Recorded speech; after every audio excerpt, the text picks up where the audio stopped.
Good morning. Circumstances have made it impossible for me to be with you today, but don't misconstrue the following message as my green bananas speech, hinting at my demise. I fully expect to meet with you again on anniversary number 70.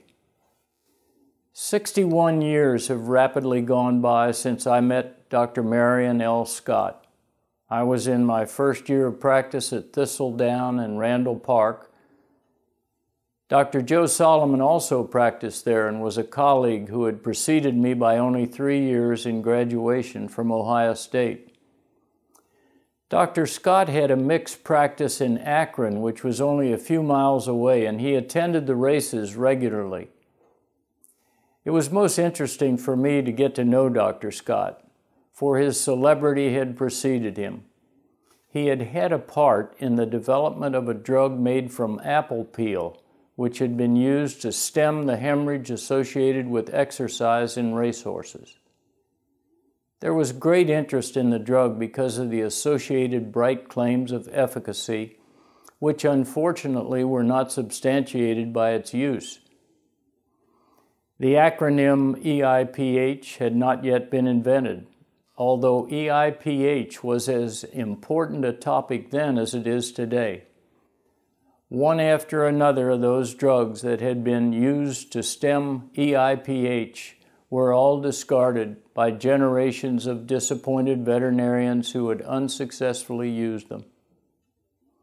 The three of us, Scott, Solomon, and I, became good friends in the following year of 1954.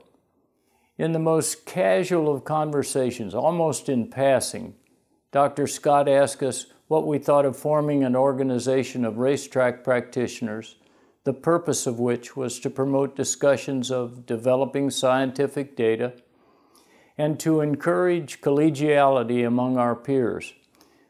At that time, that was difficult to do because of the distance between each of us. There weren't any interstate highways, and the lack of reasonable rates for long-distance communication by telephone. As the racing season continued, we moved to Cranwood Park, and our discussions became more serious as we generated some early plans for the first meeting. We all liked the idea of Louisville as the meeting city because of the Derby connection, and we decided on the dates for the first meeting. Then we rented the Louis XVI room on the 3rd floor of the Brown Hotel. We had, during that summer, made a list of every veterinarian that we knew with horse connections and identified others from the AVMA directory. Then we split into thirds the number of names of those that we targeted to contact, and we mailed the description of our fledgling ideas to the resulting number of veterinarians, asking them to join us in Louisville at the Brown Hotel in early December of 1954.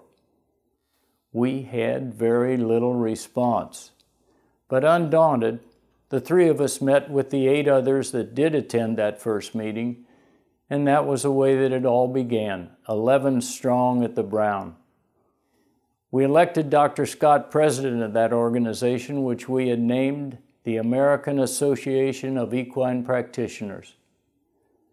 A constitution was hammered out, and no formal papers were presented. Everything was so new that no idea was not given full attention. Regular subsequent annual meetings were planned, and as the years went by, they eventually ensued on an annual basis.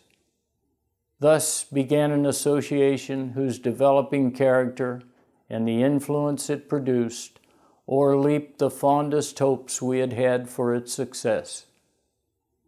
Each of you has contributed in some constructive manner to the framework of this association, perhaps by your membership or committee service or in other opportunities of leadership. Heartiest congratulations. Guard this resulting 60-year-old established association of our peers and preserve the repository of scientific knowledge and collegiality with renewed reverence.